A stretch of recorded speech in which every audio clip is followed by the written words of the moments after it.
Alright guys, may reaction tayo update dito sa SMNI. Paglilinaw ng SMNI franchise sa for free legal advice, punta nyo sa si Tolentino guys, Attorney Tolentino. At panoorin po natin itong paglilinaw sa SMNI franchise kung bakit nawala sila sa ere ng 30 days. And no other further ado, let's do watch. Alright. SMNI, kaugnay dun partner sa naging hearing sa Kamara sa SMNI franchise, si Attorney Kuya Mark Tolentino. Kuya Mark, mayang gabi, sir. Welcome to the program. Mayang gabi, MJ. Mayang gabi, Admar. At sa lahat po ng mga televiewers natin sa SMNI, yung kaibigan pa ninyo, si Kuya Mark Tolentino. Hindi ito, Dito Legal Minds. Yes, but of course. Sabado pa. Sabado pa. Anong assessment po ninyo, sir, sa nagdaang pagdinig sa mababang kapulungan? Third time sa franchise ng SMNI. Napaka-challenging yung hearing doon kasi first time kasi I've been in practice for almost more than 15 years but almost 8 hours ang hearing na parang ginigisa ka, hindi marunong makinig yung mga congressman. Ang gusto nila pakinggan, yung gusto lang nila. Kung ayaw nila pakinggan, may possibility na ma-contempt ka. So yun ang naramdaman ko in that hearing. But of course, I'll try my best to be humble as possible, just to fix lang tayo sa argument natin na yung SMNI, we complied all the rules, wala tayong na-violate na provisions doon sa franchise natin, and we believe na we have the right to due process. And of course, nakalagay po kasi sa ating saligang batas with respect sa mga congressman na may yung kanilang legislative inquiry kailangan only in aid of legislation, na hindi naman sila mga piskal. Aid of legislation, and of course, may obligasyon sila na irespeto ang mga resource person. Kasi kami naman doon, as a lawyer ng SMNI, bisita po kami doon sa house. So as a bisita, kailangan bibigyan sana kami ng due respect, but unfortunately, parang wala, parang pambubuli, parang sigaw-sigawan ka, papahiyain ka, kahit ano lang pinagtatanong, na wala sa goal, wala sa agenda, wala sa subject of the investigation. So yun ang nangyari, but we tried our best to answer every tanong nila na sa kaya natin na masagot. At dito sa SMNI Nightline na Attorney Mark, hindi lang pwede yes or no dito. May explanation. I can explain kasi ang problema doon, only yes or no. Tapos kahit anong akyat ko sa kamay, hindi tayo pinapansin. Ayan. Ang hingi ko lang sana naman kahit konting pansin, kahit konting pagtingin. Ayun. Wala eh. Ganun din. Narab Jay. Sir, marami pong nagsasabi at doon sa hearing po, nababanggit po yung corporation sole at may narinig ako doon sa hearing na binanggit pa yung sole proprietor. Yes. Yung mga term. Explain natin. Sige po. Ito ang tinatawag na sole proprietor. Ito yung registered ng DTI. Parang nagnegosyo ka ng sari-sari store.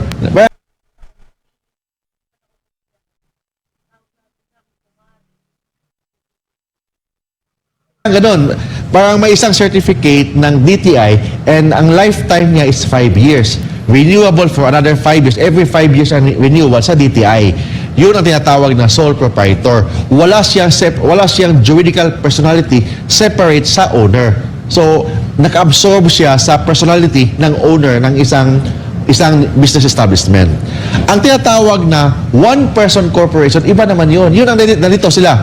Iba yung tinatawag na sole proprietor, iba yung tinatawag na one-person corporation, iba naman yung tinatawag na corporation sole, at saka yung sinasabi na isang congressman, yung tinatawag na religious society. Iba yun. Yung one-person corporation is a stock corporation na lahat ng stockholder, ang owner ng stocks, isang tao lang. Yun tinatawag na one-person corporation. Tapos isang tao ang may-ari ng buong company, buong stocks ng company, may nominee lang siya in case na may mangyari sa kanya, lahat ng share mapunta sa isang nominee. Yun ang tinatawag na one-person corporation. Ito naman tinatawag na corporation sole, wherein the executive pastor of the Kingdom of Jesus Christ is a corporation soul like the Archbishop of Manila, Archbishop of Iloilo, Archbishop of Cebu. Yun ang tinatawag na corporation soul. Ang corporation soul, may isang tao na tinatawag na trustee of the religious organization. It means lahat ng property of the religious organization, ang owner dyan, yung mga members. But, ang nag-represent dyan, isang tao lang. Yun ang tinatawag na trustee. So, ibig sabihin, the head of the organization, hindi siya owner. Kung hindi, pinagkatiwala lang sa kanya ng kaniyang mga members. Therefore, kung may succession, for example, Mr. Juan, mag-resign si Mr. Juan o mag-leave na kasi matanda na siya, may papalit sa kanya, walang nabago sa juridical personality of a corporation soul. Yan pa rin ang isang simbahan, yan pa rin ang isang religious organization. Yun ang tinatawag na corporation soul. Iba naman yun, yung tinatawag na religious societies. Ang religious societies, maraming tao yan, tapos pag may transfer of shares, kailangan ng boto ng 2/3. Wherein, in a corporation soul, hindi na kailangan kasi isang tao lang ang kailangan dyan. May tinatawag lang na rules and regulation paano ma-transfer through succession na pinag-usapan doon sa Articles of Incorporation ng corporation soul. Attorney, kumbaga ang corporation soul, parang yung sinasabi nilang isa lang, opisina lang yun, at hindi yun kumbaga parang ano. It is parang tinatawag na, yung leader. Di ba may leader na isang simbahan? Ang leader na isang simbahan, Representative. hindi siya ang owner ng simbahan. Hindi siya yung owner ng properties ng mga simbahan. For example, ang simbahan, may sasakyan, may lupa, may building, yan, may eskwelahan. Hindi siya ang owner nun. But in fact, ang owner, ang members of the church, yung congregation. Siya lang ang pinagkatiwala sa kanya. Therefore, kasi pinagkatiwala sa kanya, kung may change na of leadership, hindi na bago ang personality ng isang simbahan. Therefore, hindi na bago, hindi na kailangan ng tinatawag na consent ng Congress. Ang consent ng Congress, kailangan yan pag may transfer of shares. Parang shares of stocks from Mr. A, ilipat ang shares of stocks to Mr. B, kailangan ng consent ng Congress under the franchise law. But in a corporation soul, under Section 108 of the Revised Corporation Code, walang nabago sa shares. Kasi yung leader ng corporation soul, pinagkatiwala lang sa kanya. Hindi siya ang owner ng shares of stocks. Kasi in the very first place, walang shares of stocks ang corporation soul. Kasi it is a non-stock corporation wherein ang purpose dyan is purely religious purposes. Yun ang tinatawag na corporation soul. At saka maganda example yung mga Archbishop of Manila, for example, kung mawala na yung Archbishop of Manila, mag-resign, kailangan bang maghumingi pa ng consent? For example, yung isang simbahan like the Church, Archbishop of Manila, may radio station. Okay, may radio station. What if yung Archbishop of Manila nag-retire? May pumalit na bago appointed by the Pope ng Rome. Kailangan pa bang humingi ng consent sa Congress with respect to the franchise ng isang radio station ng isang Archbishop of Manila? Hindi na kailangan kasi in the very first place, hindi naman sa kanya ni Archbishop Pedro ang property ng Archbishop of Manila. Kung hindi, pinagkatiwala lang sa kanya ang property ng Archbishop of Manila under the principle of trusteeship. Yan ang tinatawag na the concept of a corporation soul under the Revised Corporation Code na hindi tayo pinagbigyan ng pagkakataon to explain that in Congress kasi ang more sila sa pagtatanong but hindi tayo binigyan ng pagkakataon na sumagot kasi pag sumagot tayo, one sentence, two sentence, biglang bara, biglang sigaw, biglang pananakot, I recite you for contempt. So paano yan? Walang tinatawag na proper academic discussion about the certain law na dapat gawin nila kasi the more na ginagawa nila is more on parang pambubuli yung ginagawa nila, but we try our best together with Attorney Rolex na to be humble, to be professional, na masagutin lang ang dapat sagutin yung mga tanong nila na parang wala silang gustong marinig. Ang gusto lang nilang marinig, yung gusto na lang nila marinig. Kung ayaw nilang marinig, mali daw yun. Pagsisinungaling daw yun. So, yun ang Yun ang observation ko in that proceeding. Kuya Mark, citing Section 114 of the Revised Corporation Code, sinabi ni Congresswoman Mix Nograles regarding religious societies na absent daw yung proper authorization from the mandator, 2/3 of the 7 million membership ng KGC. Ano bang Hindi paglilinaw mo? kailangan yan kasi yung 2/3 na pinagsasabi ni Miss Beautiful, ang 2/3 na yan is only with respect to religious societies. Well, ang sabi ko nga, ang corporation soul, like the Kingdom of Jesus Christ, isa lang yung tao dyan, isa lang yung head, pinagkatiwala sa kanya. So siya lang ang pipirma, the head of the religious organization na corporation soul, siya lang ang pipirma. Hindi kailangan 2/3. Kasi siya lang ang pipirma, for example, appointment of the next head, appointment ng successor niya. Yung head lang ang pipirma, isa tao lang dun. Aside sa, iba yung religious societies kasi 2/3 ng members ang dapat pipirma. Ganun pala yun. Mayroon ding binanggit Kuya Mark dito na iba raw yung nasubmit na general information kumpara sa nasubmit naman sa Securities and Exchange Commission. Anong paglilinaw mo doon Kuya Mark? Ang paglilinaw natin kasi yung iba yung GIS kasi yan. Yung GIS ng 2020 ng Suarasug Media Corporation, nasubmit yun August of 2020. Tapos yung GIS naman ng Suarasug ng 2021, nasubmit yun noong October of 2021. So, nung nag-report ang Suarasug doon po sa Congress before October 2021. So, pag before October 2021, ang masubmit talaga yung GIS ng 2020. Kasi yung 2021 ng GIS ng Suarasug, nasubmit noong October of 2021. So, yun ang pagkakaiba. I repeat ha, ang GIS ng Suarasug of 2021, nasubmit yun noong October noong 2021.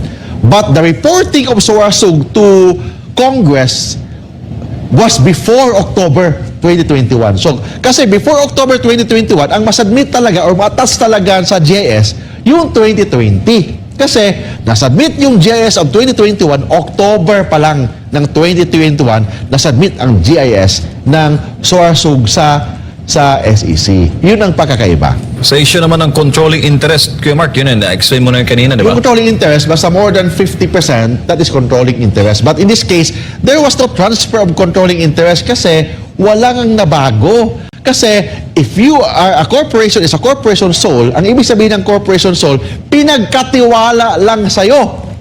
Hindi sa'yo yan. Pinagkatiwala lang sa'yo. Therefore, pag may bago bang liderato ng isang simbahan, kailangan pa ng consent? Hindi. Kasi in the very first place, walang transfer of shares, walang pagbebenta. Ang nabago lang kung sino ang bagong katiwala ng simbahan. So, iba yun sa shares of stocks of an ordinary corporation from a corporation soul.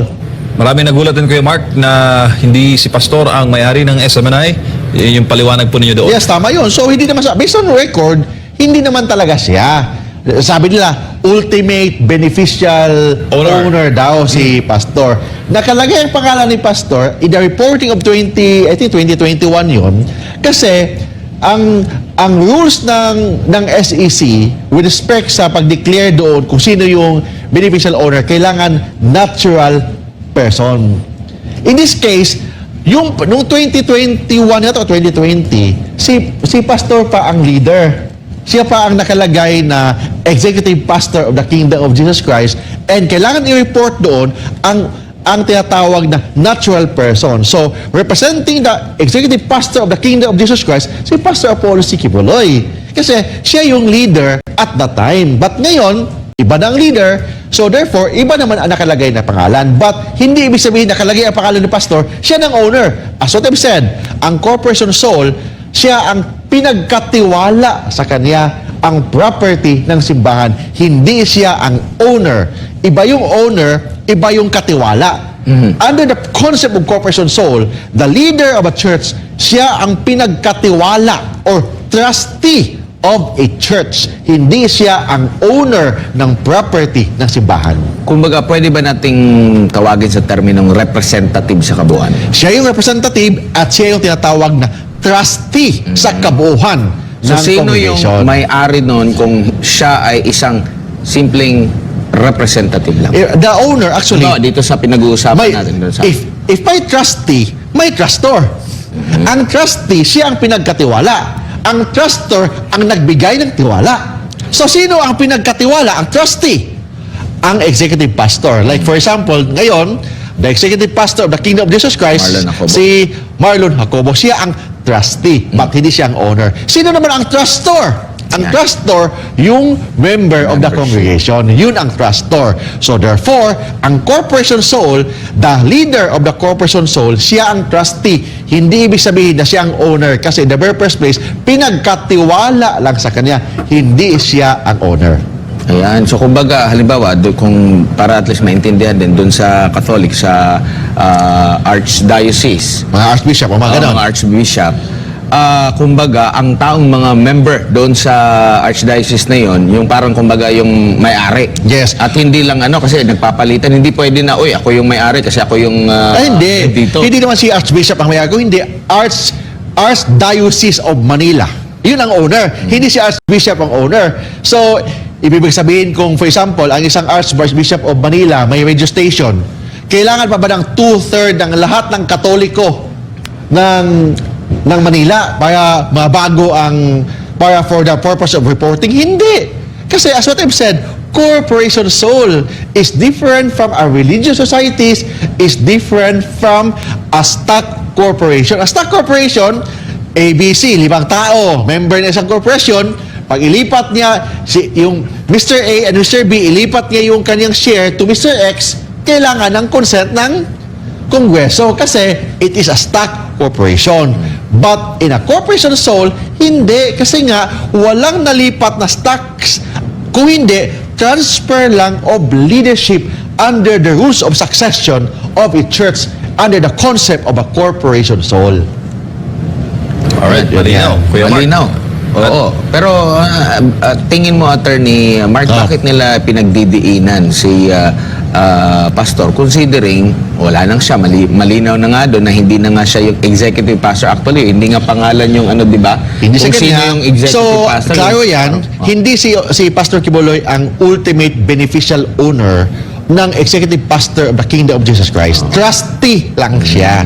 Mga members. But under the declaration of the beneficial owner, kailangan ilagay doon ang pangalan ng natural person. That's why natural person ang pangalan ilagay, hindi isang corporation, kundi representative of the corporation.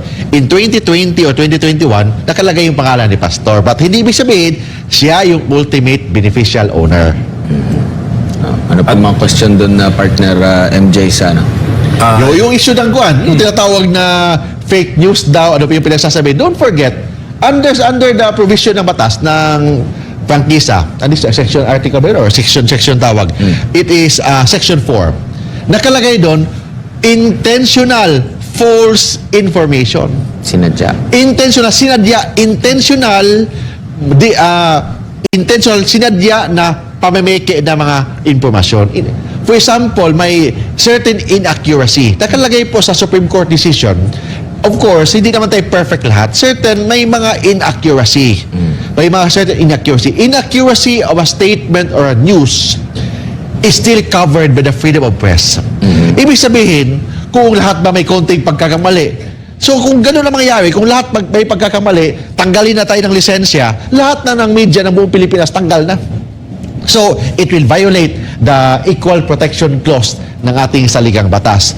Yun namang isang congressman na nag-file ng urging the, MJ? The NTC. The NTC. To suspend. That is in violation ng due process. That is also in violation ng tinatawag na ng separation of power. Iba kasi yung executive, iba yung legislative, iba ang judiciary. Ang trabaho ng legislative, gagawa ng batas. Hindi dapat niya pangunahan ang executive kasi it may influence the decision of the executive.